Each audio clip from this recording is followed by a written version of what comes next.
అందరికీ నమస్కారం. ఈరోజు మా ఉద్యమకారులందరికీ చాలా సంతోషంగా ఉంది.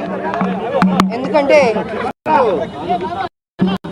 28 ఏళ్ళు తెలంగాణ కోసం కొట్లాడాం. ఇన్ని సంవత్సరాల తర్వాత మా తెలంగాణలో మా కాంగ్రెస్ ప్రభుత్వం వచ్చింది.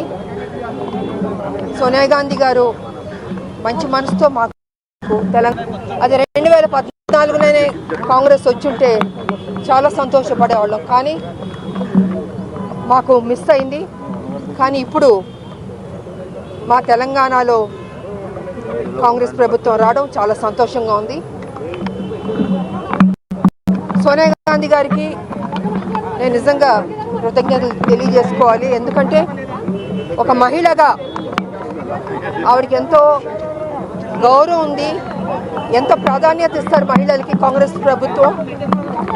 హైకమాండ్ సోనియా గాంధీ గారు కావచ్చు, రాహుల్ గాంధీ గారు కావచ్చు, ప్రియాంక గారు కావచ్చు, అదేవిధంగా మల్లికార్జున్ గారు ఖర్గే గారు కావచ్చు, వేణుగోపాల్ గారు కావచ్చు, మా ఇన్ఛార్జ్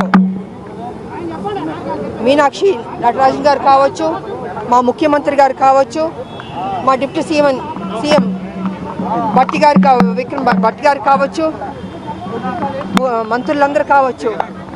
సో చాలా సంతోషంగా ఉంది. ఇవాళ మేము ప్రమాణ స్వీకారం చేసాం. మాకు హైకమాండ్ నాకు ఈ అవకాశం ఇచ్చింది ఎమ్మెల్సీగా. తప్పకుండా నా తెలంగాణలో ఇంకా పనిచేస్తాను, చిత్తశుద్ధితో పనిచేస్తానని కూడా ఈ సందర్భంగా తెలియజేసుకుంటున్నాను. ఎందుకంటే కొంతమంది అపోజిషన్లో ఉన్నవాళ్ళు ఎన్ని రకాల ఇబ్బంది పెట్టాలో మా ప్రభుత్వాన్ని పెడుతున్నారు. అయినా మా ముఖ్యమంత్రి గారు దాన్ని తిప్పి కొడుతున్నారు, మంత్రులు తిప్పి కొడుతున్నారు, మా కార్యకర్తలు తిప్పి కొడుతున్నారు. వీళ్ళ ఆటలు చెల్లవు. ఎందుకంటే 7 లక్షల కోట్లకు అప్పుకెళ్ళిపోయింది ఈ రాష్ట్రం. ఎవరి వల్ల అంటే కేసీఆర్ గారు పుణ్యం అంటూ. మరి ఇంత 7 లక్షల కోట్లకు అప్పుకెళ్ళిన రాష్ట్రాన్ని సెటరేట్ చేయాలంటే డెఫినెట్గా టైం పడుతుంది. ఓవర్ నైట్లో అది అద్భుతాలు జరగాలంటే కుదరదు. ఖజానా మొత్తం ఖాళీ చేశాడు. మేము మా ప్రభుత్వం తప్పకుండా మొత్తం తెలంగాణ ప్రజలకి వాగ్దానం చేసాం, మంచి స్కీమ్స్ తీసుకొచ్చాం, చేద్దాం అనుకుని. కానీ ఇక్కడ ఖజానా చూస్తే మొత్తం ఖాళీ చేసి పెట్టాడు. అయినా ముఖ్యమంత్రి గారు కింద మీద పడన్నా దానికి ఫుల్ఫిల్ చేయాలి. ఏ ప్రామిసెస్ చేసాం మనం తెలంగాణ ప్రజలకి అది ఫుల్ఫిల్ చేయాలన్న ఒక దృఢ సంకల్పంతో, మంచి మనసుతోటి ఆయన మ్యాక్సిమం ట్రై చేస్తున్నాడు. సో తప్పకుండా మంచి జరుగుతుంది మా తెలంగాణ అనుకుని నేను తెలియజేస్తాను. ఇన్ని ఇబ్బందులు పెడుతున్నప్పటికీ ఎందుకు విజయశాంతి గారు ఆ ప్రభుత్వం వచ్చినప్పటి నుంచి రాజకీయాలకు దూరంగా ఉన్నారు? ఒక్క నిమిషం. నేను 14లో పనిచేస్తాను, 18లో పనిచేస్తాను, కాంగ్రెస్కి 19లో పనిచేస్తాను, 20 పనిచేస్తాను, 23 పనిచేస్తాను. ఎక్కువ పనిచేసింది నేనే. కానీ ఏనాడు నాకు ఇది కావాలని నేను ఏం అడగలేదు. హైకమాండ్ నాకు ఆఫర్ చేసినా నాకు వద్దు, నేను ముందు పనిచేస్తాను, నా పార్టీ కానీ పనిచేస్తాను. ఇవాళ 23 కూడా నాకు ఇది చేస్తామని హైకమాండ్ అందుకని నేను ఏనాడు అడగలేదు. బట్ ముందు పనిచేద్దామని ప్రభుత్వం రాని కేసీఆర్ని గద్దె దింపడమే మా లక్ష్యం. అందుకే ఇన్ని సంవత్సరాలు మేము ముందుకు వెళ్తూ ఉన్నాం, పోరాడుతూ ఉన్నాం. అదేవిధంగా ముఖ్యమంత్రి గారు కూడా అమ్మ రావాలని ఆయన ఆహ్వానం మేరకు నేను కాంగ్రెస్ పార్టీలో మళ్ళీ తిరిగి రావడం జరిగింది. అండ్ 23 ఎన్నికల్లో నేను ప్రచారం చేశాను, పనిచేశాను. ఏ నిర్ణయం తీసుకుంటుందో, ఎప్పుడు ఏం చేయాలనుకుంటుందో, ఎవరికి ఏం బాధ్యత ఇవ్వాలనుకుంటుందో అదట్టు మనం కొంచెం ఓపిక పట్టాలి. ఎందుకంటే ఒక ప్రోటోకాల్ ఉంటుందండి. ఎవరు పడితే వాళ్ళు బయటకు వచ్చి శిక్షంగా మాట్లాడడానికి కుదరదు ఇక్కడ. సో పార్టీ ఎప్పుడు నాకు ఆ బాధ్యత ఇస్తూ అప్పుడు పనిచేద్దామని నేను ప్రోటోకాల్ మీరి నేను వెళ్ళలేను. ఇది ఒక సిస్టమ్ ఉంది మా కాంగ్రెస్ పార్టీలో. ఎటువంటి సమస్యల మీద మీరు గలం విప్పబోతా ఉన్నారు? ఫస్ట్ డే కదా, ఇవాళే కదా వచ్చాను నేను. చూద్దాం, చెప్తాను, ఎత్తాడుతాం. అదిగో మేమందరం ఉద్యమకారులు, మేము ఎలా కొట్లాడాం మేము. సో డెఫినెట్గా విడిచిపెట్టే ప్రసక్తి లేదు. అపోజిషన్ ఎవరున్నారో మేము డెఫినెట్గా కొట్లాడతాం. మంత్రివర్గంలో చోటు దక్కుతుందని మన ఎమ్మెల్సీగా మా ప్రమాణ స్వీకారం చేసాం. సో 100% మహిళలకు సంబంధించిన అన్ని సమస్యలు ఉన్నాయి కాబట్టి రాబోయే రోజుల్లో ప్రతిరోజు కనపడుతుంటాం, ప్రతిరోజు మాట్లాడుకుందాం, బోల్డ్ విషయాలు మనం చర్చించుకుందాం. చాలా హామీలు ఫెయిల్ అయ్యారు కాంగ్రెస్. పర్లేదు నేను చెప్పేస్తాను. హామీలు ఫెయిల్ అవ్వలేదండి. కేసీఆర్ ఖజానా మొత్తం ఖాళీ చేశారు. ఖజానా మొత్తం ఖాళీ చేశాడు కేసీఆర్. దాన్ని మొత్తం సెపరేట్ చేయడానికి ఇట్స్ నాట్ జోక్ అండి, అంత ఈజీ కాదు అది. 7 లక్షల కోట్లు. ఇది నేను గత 5-6 సంవత్సరాల నుంచి కేసీఆర్ అధికారంలో ఉన్నప్పటి నుంచి చెప్తున్నాను. అయ్యా 5 లక్షల కోట్లు కాదు 7 లక్షల కోట్లు కప్పెళ్ళింది. మేలుకోండి, ఈ కేసీఆర్ దింపాలి. విడిచిపెట్టే మొత్తం అడుగు తినే రాష్ట్రంగా అయిపోతుంది. తెలంగాణ కొట్లాడి తీసుకొచ్చి ఉద్యమకారులుగా మా బాధ్యత అని నేను మొదటి నుంచి చెప్తున్నాను. ఇప్పుడు వచ్చిన తర్వాత చూస్తే 7 లక్షల కోట్లు కప్పెళ్ళింది.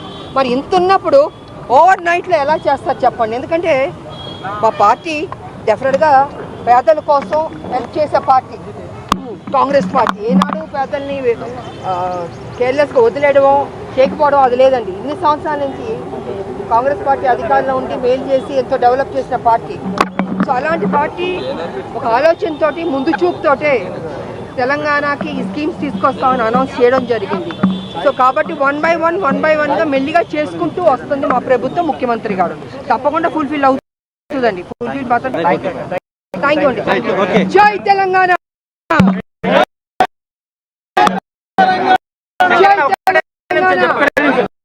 జై తెలంగాణ కాంగ్రెస్. నమస్కారం. ఈరోజు నేను సామాన్య కార్యకర్తను డిసిసి ప్రెసిడెంట్గా నా ప్రస్థానం అంటే మండల పార్టీ. ఇలా కాంగ్రెస్ పార్టీ నేను గుర్తించి ఒక మామూలు కార్యకర్తకు ఇంత పెద్ద ఎమ్మెల్సీ కట్టబెట్టినందుకు పార్టీకి రుణపడి ఉంటా. అదేవిధంగా పార్టీని బలోపేతం చేయడంలో నేను ముందుంటా. ఇలా కాంగ్రెస్ పార్టీ సంక్షేమ పథకాలు కూడా క్షేత్రస్థాయిలో పోయేటట్టు నేను చూస్తా. నా వంతుగా నేను సహాయం చేస్తా అని చెప్పి తెలియజేస్తున్నా. అదేవిధంగా మధుయాష్ కన్నకు దయాకర్ అన్నకు మేమందరం క్షేత్రస్థాయిలో పనిచేస్తున్నాం కాబట్టి ముందు పార్టీని బలోపేతం చేసేందుకు నా వంతుగా నేను సాయం చేస్తానని చెప్పి తెలియజేస్తూ ముగిస్తా ఉన్నాను. మిడిల్కి రండి.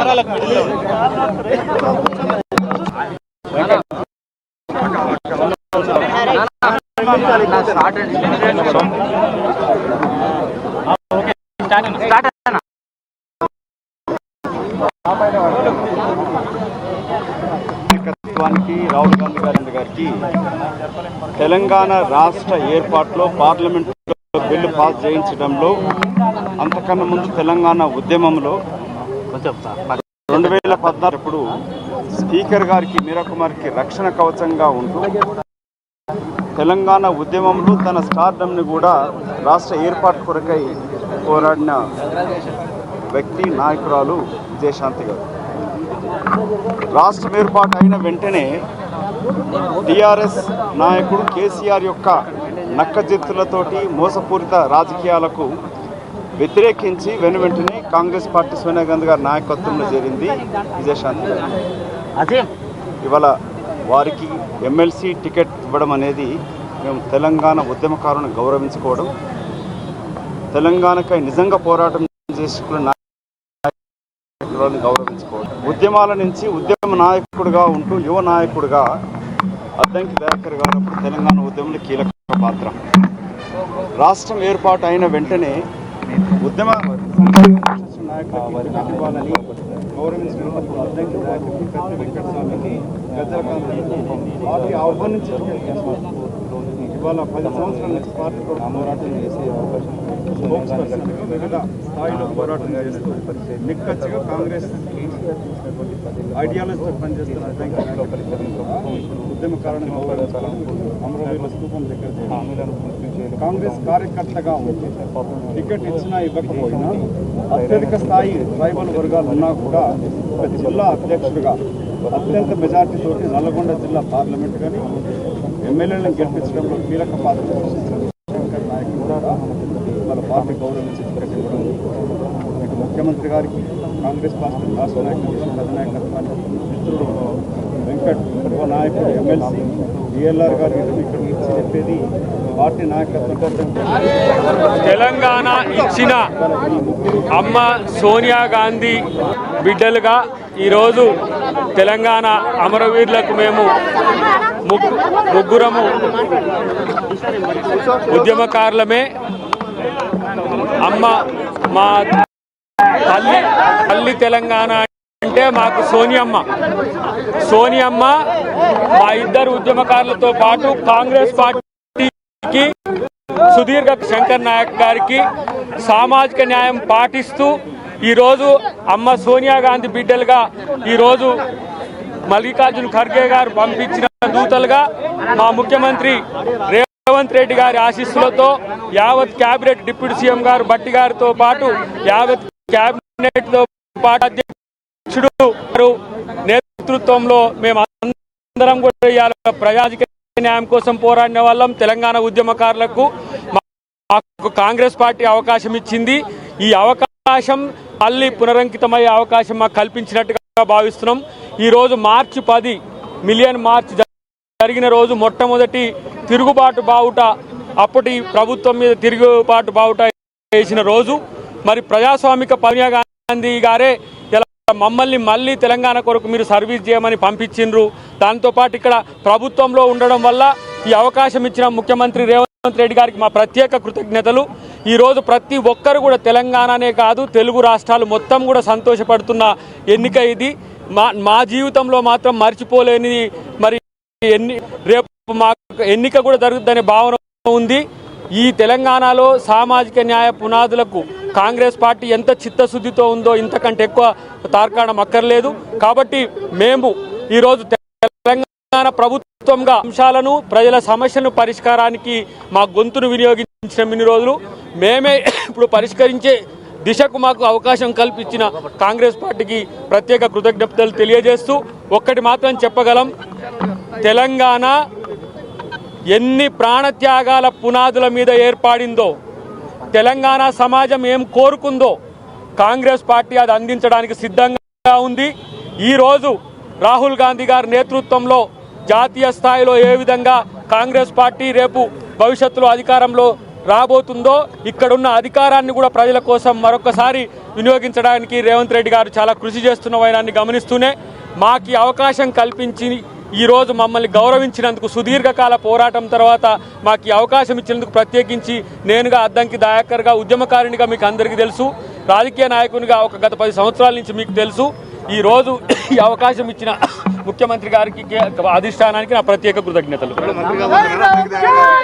మంత్రి కాదు ఏదైనా సరే పార్టీ ప్రభుత్వం ముఖ్యమంత్రి గారు ఏ విధంగా మా సేవలు వినియోగించుకుంటాడు పార్టీకి సగటు కార్యకర్తకు క్షేత్రస్థాయి నుంచి ఉండే కార్యకర్త నుంచి ఇప్పటివరకు ఏ సర్వీసెస్ చేయడానికి మేము సిద్ధం.